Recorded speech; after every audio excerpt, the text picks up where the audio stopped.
pertama yaitu pengeringan dasar lahan berfungsi untuk membunuh kuman serta bakteri dan sisa pencemaran yang mungkin ada sehingga struktur tanah kembali sehat dan siap untuk diisi dengan air yang lebih bermutu lagi. Yang kedua, pemberian bahan kimia membunuh secara maksimal hama. Yang ketiga, penggunaan saponin, bahan yang baik untuk membunuh hama. Dan yang keempat, pahami jenis hama, misalnya dari jenis parasiter yakni karena virus, bakteri, jamur, protozoa, cacing, dan udang renik.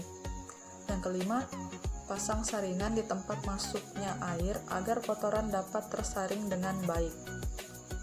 Yang keenam, pastikan tambak tidak bocor agar budidaya dapat berjalan dengan baik. Dan yang ketujuh, perbaiki keadaan dasar tanah sehingga membunuh hama dan mencegah hama datang kembali. Yang kedelapan, tutup kubangan di tambak agar tidak menjadi tempat persembunyian ikan liar yang dapat berpotensi menyebabkan hama serta penyakit. Yang kesembilan, monitor jenis hama secara terus-menerus. Apakah hama yang sedang menjangkit dan menyebabkan penyakit. Yang ke-10, perbaiki kondisi ikan, yakni dengan membersihkan lingkungan baru yang terjamin keragamannya dari hama. Yang ke-11, multivitamin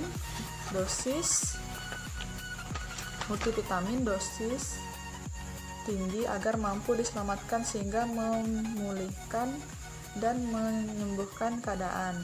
Yang ke-6, yang ke-12, pakan sesuai kebutuhan, berikan probiotik yang sehat atau pakan alami yang bermutu untuk memberikan asupan nutrisi yang terbaik dalam cara pemberantasan hama. Dan yang terakhir yaitu pencegahan lanjutan agar hama tidak bermunculan lagi ke tambak. Baiklah, saya akan menjelaskan metode pengendalian hama yang digunakan untuk pemberantasan hama. Metodenya ada 3 yang digunakan, yaitu yang pertama, metode identifikasi hama. Identifikasi suatu hama dengan benar sangat penting untuk merencanakan program pengendalian hama yang efektif. Untuk pengendalian hama yang efektif adalah pengetahuan biologi hama, termasuk siklus hidup, pola tingkah laku, dan habitat yang disukai hama. Yang kedua, yaitu metode monitoring. Monitoring merupakan satu komponen penting. Hasil monitoring akan memberikan informasi tentang populasi hama, lokasi dan kondisi yang mendukung pertumbuhan hama.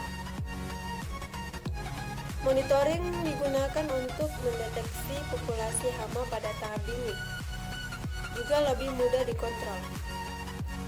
Dalam melakukan monitoring dilakukan hal-hal berikut.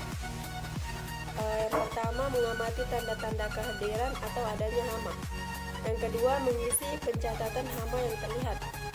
3. Peralatan untuk menangkap atau menjebak hama. Cara monitoring adalah monitoring dengan inspeksi visual dan monitoring dengan jebakan. Yang ketiga yaitu metode pengendalian hama. Penggunaan beberapa cara atau metode pengendalian hama atau pest control dengan cara terorganisasi dan harmonis dengan tujuan untuk mendapatkan pengendalian hama dalam jangka panjang. Yang disebut treatment umumnya terdiri atas 2 kategori, yaitu tindakan pencegahan dan tindakan pengendalian. Tindakan pencegahan termasuk penggunaan barrier supaya hama tetap di luar, sanitasi dan modifikasi lingkungan. Sedangkan tindakan pengendalian meliputi pengendalian fisik, mekanik, biologi, dan kimia. Sekian dan terima kasih. Ini saya akan menjelaskan sedikit tentang pemberantasan hama yang baik digunakan maupun yang tidak digunakan. Jadi pengendalian hama dan penyakit itu sangat diperlukan untuk mencegah terjadinya kerugian oleh pembudidaya dan kerugian bagi orang banyak akibat mutu rendah dan penyakit yang menyerang. Untuk itu perlu dilakukan pemberantasan hama dan penyakit dengan baik, terutama pada saat pengolahan tanah pada tambak. Dan baik, di sini saya akan menjelaskan cara pencegahan hama pada media budidaya. Yang pertama, pengolahan dasar kolam. Itu ada 3 tahap: pengeringan, pemupukan, dan pengapuran. Yang kedua yaitu pemasangan filter air pada pintu air untuk mencegah terjadinya masuk hama pada dasar kolam. Yang ketiga yaitu melakukan secara rutin pemberantasan hama secara mekanis maupun secara biologis. Yang keempat yaitu mengurangi penebaran ikan agar tidak terjadi kontak langsung pada ikan tersebut. Yang kelima yaitu pemberian pakan secara cukup agar tidak terjadi penumpukan pakan yang mengakibatkan kualitas air menurun. Baiklah, saya akan sedikit menjelaskan tentang pemberantasan hama baik yang digunakan maupun tidak digunakan. Adapun keuntungan dan kerugian bagi hama tersebut. Yang pertama, kita akan membahas tentang kerugian. Kegiatan budidaya ikan jenis baik konsumsi maupun hias merupakan kegiatan yang mempunyai risiko yang sangat tinggi, karena ikan merupakan makhluk yang bernyawa yang kapan saja mengalami kematian. Pengendalian hama dan penyakit sangat diperlukan untuk mencegah terjadinya kerugian oleh pembudidaya dan kerugian juga bagi orang banyak akibat mutu rendah dan penyakit yang menyerang. Untuk itu, perlu dilakukan pemberantasan hama dan penyakit dengan baik, terutama pada pengolahan tanah pada tambak. Adanya hama di dalam tambak sangat merugikan bagi para pembudidaya dan spesies itu sendiri. Keuntungan. Kita bisa lihat keuntungan dari di Mina Padi. Apa saja sih keuntungan dari di Mina Padi itu? Keuntungan lainnya adalah dapat meningkatkan efisiensi penggunaan pupuk dan air pada kegiatan Mina Padi. Kotoran ikan merupakan sumber pupuk organik bagi tanaman padi. Rendahnya pemakaian pupuk oleh petani karena adanya korelasi ekologis antara penanaman ikan dengan peningkatan kesuburan tanah.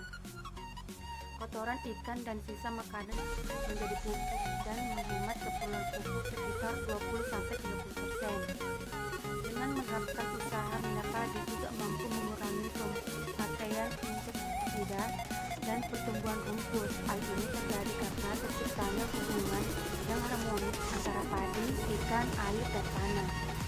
Mina Padi dapat meningkatkan efisiensi tenaga kerja yang digunakan dalam pengolahan Mina Padi, terutama dalam pemupukan, pengempotan, dan pendinginan. Meningkatkan hasil setara padi dan distribusi pendapatan melalui Mina Padi. Sumber pendapatan petani tidak hanya dari padi, tapi juga dari ikan yang bisa kimia yang baik untuk memberantas hama dalam budidaya perairan. Hama dan penyakit pada perairan budidaya merupakan salah satu kendala yang sangat mengganggu dalam usaha perikanan.